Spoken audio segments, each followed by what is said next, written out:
welcome back to another pickup video. My name is Paul, hope you're all keeping well. Another ZX Spectrum video.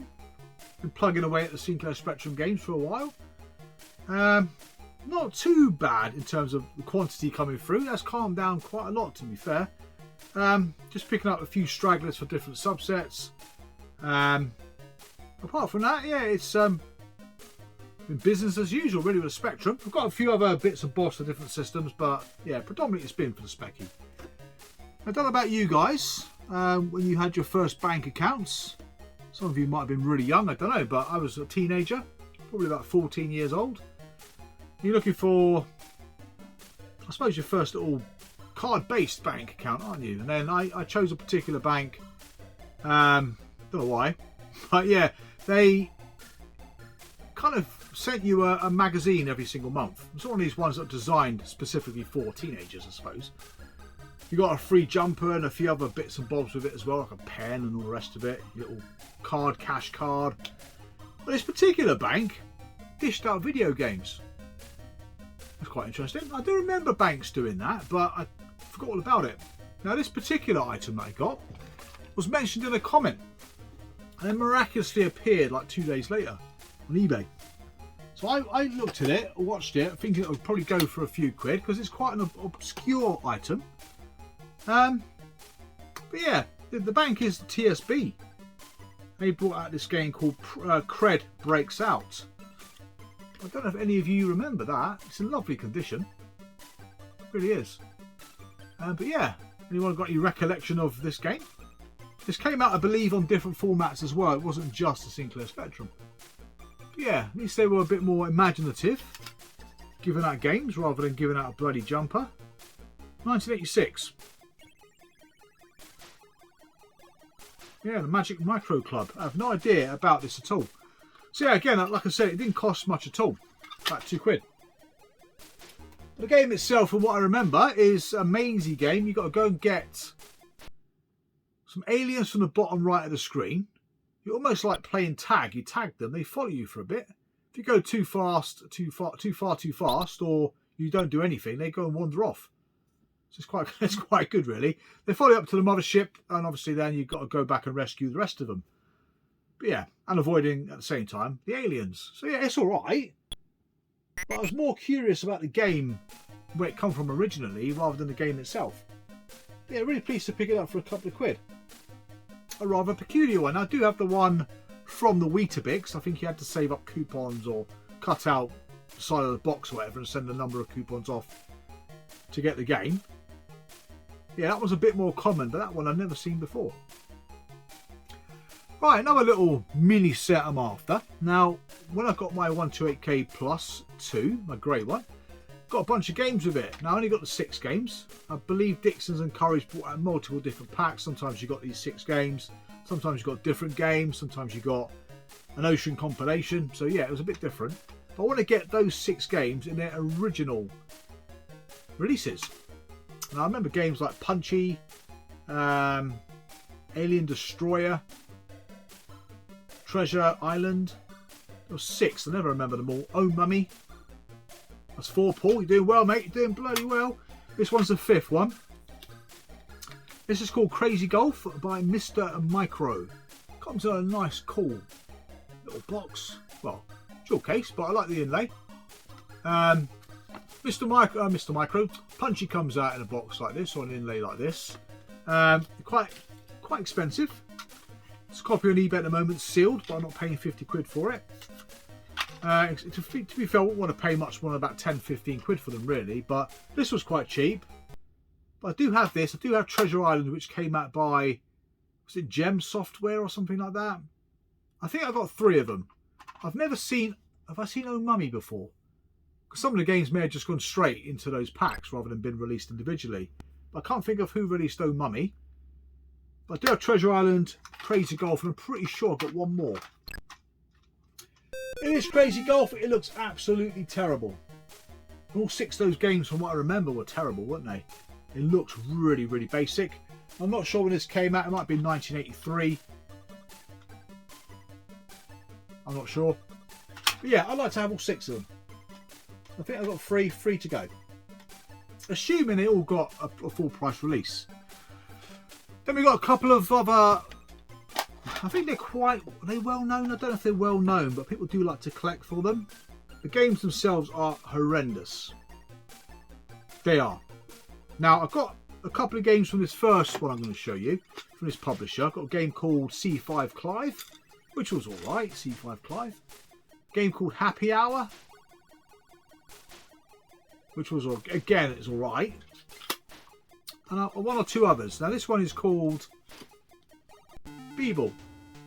It's a platformer. Quite a peculiar platform because you can't jump. I always thought the premise of platform games were you jumped on them. But this one you don't. So you go down to the bottom of the screen, picking up bits and bobs on different platforms, and you teleport back up to the top. Maybe that was an easier way to program the mechanic, I don't know. But you teleport up to the top about 3 or 4 times. Because you have to do that to go to a different platform you can't reach because you can't bloody well jump. But yeah, Beeble. It's alright. It's alright at best. The artwork from Scorpio Games World isn't the best either. I don't know what it is. I don't know why I've started picking these up.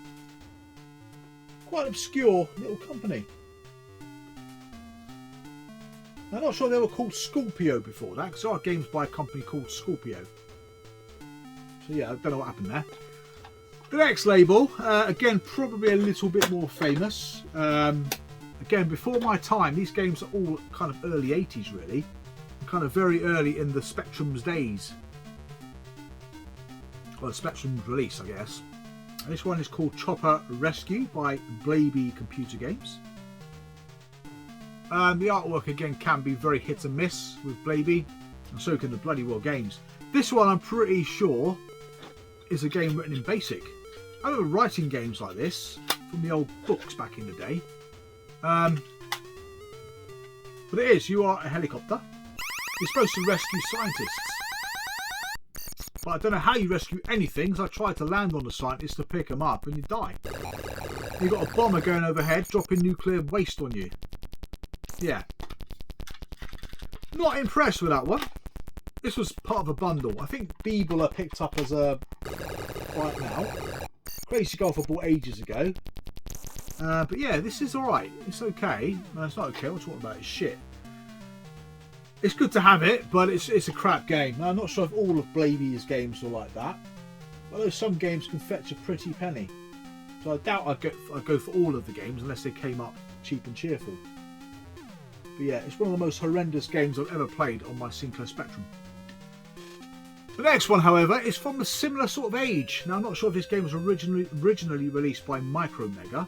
I never really played it back in the day. I didn't get a Spectrum, like I said, to the back end of '86. So games like this would have passed me by. I am trying to go for a Zeppelin games set, which is more difficult than I anticipated, because it's a relatively small set, but it does have different subsets within it. So you've got Impulse, you've got one called Cognito, and there's one more I think there's 4 of them. But this game anyway is called Death Chase, which I know Scott, Sega Zombie, speaks highly of this game. He does have the original game, one of the earliest games I think he remembered playing on his Spectrum. This re-release came out in 1988. A difficult one to get. Now this one took me a while to find. It came up in a bundle. A bundle I believe which was a buy it now. Now the game itself was really interesting. Now it looks like you're on a speeder from Star Wars, but you're not, you're on a bike. Chasing other bikes. Now the other bikes you have to shoot. Once you shoot them, whilst avoiding the trees. Very good game for 1983. You clear the level and then move on to the next one. So it's exactly the same thing, it just speeds up a bit I believe. And maybe you've got more things to kill. Or maybe there's just more bloody trees getting in the way. But I really like that game. For a game comparable in terms of the time it was released compared to Chopper Rescue and Beeble, this is far more superior. I can imagine this being one of the most, or one of the better games to have been released at that time. Yeah, really good. But yeah, Zeppelin are proven to be an absolute git to collect for. Even though the set's probably less than half the size of, say, the Codemasters or the Hit Squad set. But another obscure publisher, who again made some poor games. This one has got a very gory cover. In fact, the game is very, very trippy. Game by the Powerhouse. Now this one was part of a bundle. Can go for between 10 and 20 quid. It's called Soft and Cuddly. Look at the cover on that. It's bloody horrible. There's a young lad, because it's got no age restriction on it. If you're a young lad picking that up, yeah, I think you'd be having nightmares. I read the back of the box because the game itself makes no sense to me at all. Hints and tips department. Your mother, the android queen, has been badly damaged in an accident. Your father has been locked in a fridge with evil spirits by your mother. Your father has been locked in a fridge with evil spirits by your mother. Nice family, yeah? You must find the 8 spirit keys and exchange them for information about where the various parts of your mother are hidden. To do this, take the keys to your father in the fridge. When all the parts of her body have been taken to the fridge, find a needle and thread so she can be sewn back together. Fuck me. But yes, it's a rather bizarre game, rather bizarre graphics. Quite freaky at times. I think I saw the mother or a head at the bottom of the flipping levels. You couldn't quite see it because it kept jumping between levels. It was bloody bizarre. But yeah, friggin' hell. If you was like a 7 or 8 year old, you would have nightmares probably playing that. Yeah, so I can imagine that's why it's quite popular. Not popular, but quite desirable. Because it's a bloody weird game. Soft and cuddly. Right, next up we have a game which again is a re-release. Can't remember who originally released it. Might be Electric Dreams. I'm not familiar with this at all. The game is called Riddler's Den. I've got to be honest, I'm not entirely sure what to do with this game. I put it on just to have a look at it. Graphics were quite nice.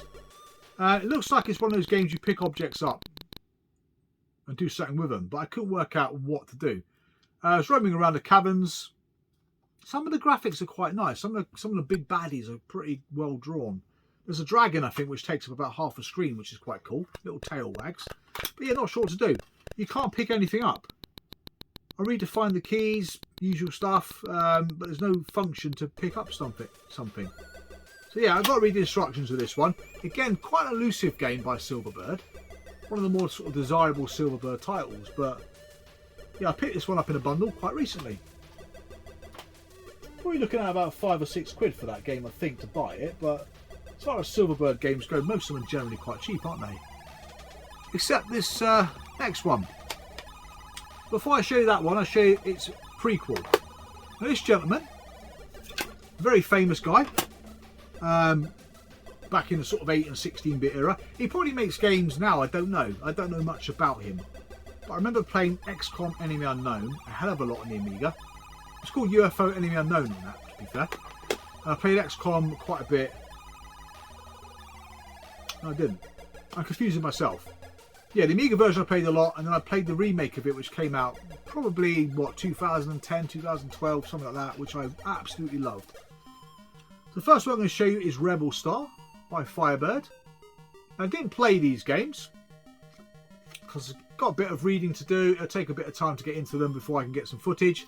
So I left the rolling demo for you to look at. But yeah, he originally released Chaos, I believe, on the Spectrum. Then he released, I think, Rebel Star, and the other game I'm going to show you. Then he released Laser Squad. Is it Laser Squad?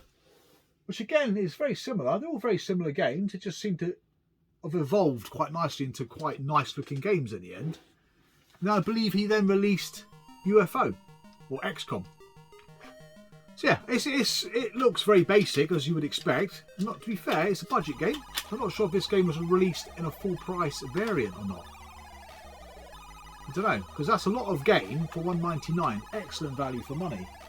Now again, Rebel Star isn't that expensive to pick up, probably sort of 3 or 4 quid on the Firebird label, whereas Chaos can go for a fortune. And Laser Squad, the original Target release, is quite rare, quite uncommon I should say, and then the other one, which is by Blade Software, is a bit more common, but desirable. Now the next one, I'm not going to really show too much footage for this, because it's very, very similar. And in fact, I didn't realise this even got a release on the Sinclair Spectrum. That is Rebel Star 2. This one was a bit more expensive. I had to buy this one as an individual. I think it cost me about 30 quid. which again is probably the top end of what you expect to pay for this game, but it can go for between 20 and 30 pounds. Under the Silverbird label. Again, the rolling demo was very, very similar to watching the rolling demo for the first game. Turn-based game, isn't it? Exactly the same as what they were right the way through to XCOM. I'm not sure how far Julian Gollop got with the XCOM series. Did he stop at Terror from the Deep? Because there's other XCOM games, but I'm not sure if he had any involvement in them. But yeah, what other games did Julian Gollop make? Does he still make games today, or is he part of any wider teams that make games? I don't know. But yeah, nice to have those. I think I have all the Spectrum Julian Gollop games now, I believe. Yeah, it's cool to have that. That's it for the cheaper, well, not cheaper games, quite bloody expensive some of them, but budget games and obscurities. Now these next games are from publishers that are more familiar to us, and some survived until the older 16 and 32-bit days, didn't they? So first up, we got a game by Audiogenic. It's in a box, in lovely condition. This, I think I picked up 2 or 3 games from this particular seller. Who had these games up for buy it nows, which were quite reasonably priced. First up, we got Helter Skelter, a pretty cool little puzzler. Bloody hard. This one does have a bit of gleam on it. It's in lovely condition. Get your sunglasses out for this one. It's really nice. I mean, this one I've seen on retrogames.co.uk's website for about 100 quid. But I can't imagine for 1 second it's worth that. But it is obscure. Come out in 1990. I think I paid about £10 for it, I want to say. Is that a good price? I don't know. It looks like a platformer, but it's not. It's a game you've got to control a ball, a bouncy ball, and take out baddies in sequence. A bit like Bomb Jack, like I talked about quite recently in the Codemasters video. But yeah, it's tough. I had it on the Amiga a little while back and I didn't like it because it was too tough. Maybe it's just me, but you have to get the ball to bounce at certain angles to actually squash the moving target. So yeah, bloody hell, it's hard work. To be fair though, pleased to have it. And next up is a game again I kept from a bundle. I didn't want to keep it initially, but again, it's not a common game. And sometimes the reviews on the back of these inlays are just like unbelievable, aren't they? So this game is called Executor, which is a shoot 'em up. So yeah, I wasn't going to keep it. By Ace. Now, Ace, I think, were the Edge, one of their subsidiaries, if you like. Not sure why publishers changed their bloody name so much, but you had the Edge, then there was Ace, and they had a budget label called Rad. Now this game, according to the back of the box, Executor is a blinding technical achievement. Now the game is rather slow. It looks great and plays even better. Now the game itself, the baddies, yeah, the thing is, with these games, some of them you haven't got the time to get out of the way of anything. You certainly haven't got the time to get out of the way of them and also shoot them at the same time. First ever vertical full scrolling arcade quality game of its kind for the Spectrum. I'm pretty sure this game came out after Flying Shark. Admittedly, Flying Shark was monochrome. 1942 and 43 were both monochrome. So maybe it was the first all colour, I don't know. First co-op style game for the Spectrum to feature options for 1 player or 2 player on screen at the same time. So maybe it did. Maybe it did achieve those technical honours, I don't know. But personally, the game's okay at best. It's quite a slow-paced shooter. A little bit lacklustre, got to say. But nice to have in the collection. Not many games released by Ace on the Speccy. And the next one is quite similar in the way it plays. It's quite slow-paced. Again, looks okay. But this one's quite difficult to get and can be sort of 10 to 20 quid. Sometimes it's gone for more, I think. That is Dark Fusion. Believe it or not, this game's probably easier to find on the 16-bit micros than it is on the Speccy. One of those last remaining Gremlin games that I need to pick up. I think it just leaves now 2 almost impossible games to find. Alien Evolution. Very, very hard to find game. And Nigel Mansell's World Championship, which I've still never ever seen a Spectrum copy of. Now, I've seen it about 8 or 9 times now on the Amstrad. But Dark Fusion is a horizontal scrolling run and gun game, which did remind me quite a bit of Executor. Quite tough, quite bland, but the music, I've got to say, the music is a beeper chip tune by Ben Dalglish. Now, last time I heard a beeper chip tune that good, I'm sure it's a beeper chip, was Agent X or Agent X2 on the Speccy. Now, I'm pretty sure Agent X2 on the Speccy used a kind of hybrid beeper and a AY chip, and it sounded different to the 48K version. I accidentally loaded that up into 48K mode and that music came on. Then I put it into 128K mode and the same tune come on. So, yeah, really good though. Ben Dalglish, very good musician, wasn't he? Absolutely one of the best musicians on the, especially on the Spectrum. Actually, I think one of the best tunes I heard on the Commodore 64 is from Ben Dalglish as well. Yeah, that's that. So 2 more standalone Gremlin games to get, I think. Both of them are nigh on impossible to find. The next game we got is, again, a publisher that did produce some great games by this particular programmer. Raphael Keko. Never pronounced his name either. Stormlord. Now this game has got some glorious graphics. I always forget the musician's name who done this. I said his name wrong before. But his music, I love his music. Cybernoid, Cybernoid 2, Stormlord, Bear a Grudge, Deliverance, Marauder. They've all got absolutely fantastic tunes, haven't they? Is his surname Rogers? Don't know. I need to just do a music video just for his games because I love them. Just for self-indulgence purposes. But Stormlord is rock hard. Now, with the Raphael games, his games are like that, aren't they? They are balls hard, and once you kind of learn what you're supposed to do, because they are quite puzzly games, really. Even though they're shoot 'em ups, they are quite puzzly. And this is no exception. It is a run and gun of sorts. You have to pick up certain objects to progress in the game. For example, you might have a platform where raindrops are coming down. You pick up an umbrella. If you need the umbrella, otherwise you won't survive that section. So it's a bit like that. And you've got to do it in sequence. You can pick up an object one at a time, I believe. So you need to pick up the right object to do the right thing at the right time to carry on within the level. So if you're not into that sort of stuff, I can imagine you're not liking that game very much. But I love the fact you walk past a bare-chested, are they cherubs, angels? Don't know. You walk past it and it wolf whistles at you, which would be completely politically incorrect nowadays, wouldn't it? They'll ban that game just for the wolf whistles. But yeah, I think it's a really good game. It's just bloody hard. But yeah, Exelon, Cybernoid, Stormlord, he's done some great games on the Spectrum. And I love to get all those kind of grid pattern games. Not grid pattern, are they? They're lines. Diagonal lines.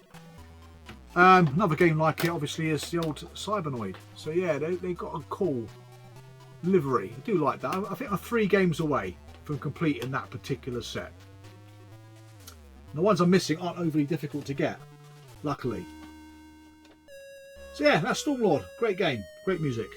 The final game I'm going to show you, because I was going to show you Cybernoid, but I think I showed you Cybernoid before. This one is the last double dual plastic case ultimate game that I needed for the collection. And that is Martianoids. Again, from the same guy I think I picked up Helter Skelter from. And maybe one other. Maybe it was even Cybernoid. Mint condition, almost, well, I shouldn't say mint, almost mint condition. They are absolutely lovely condition.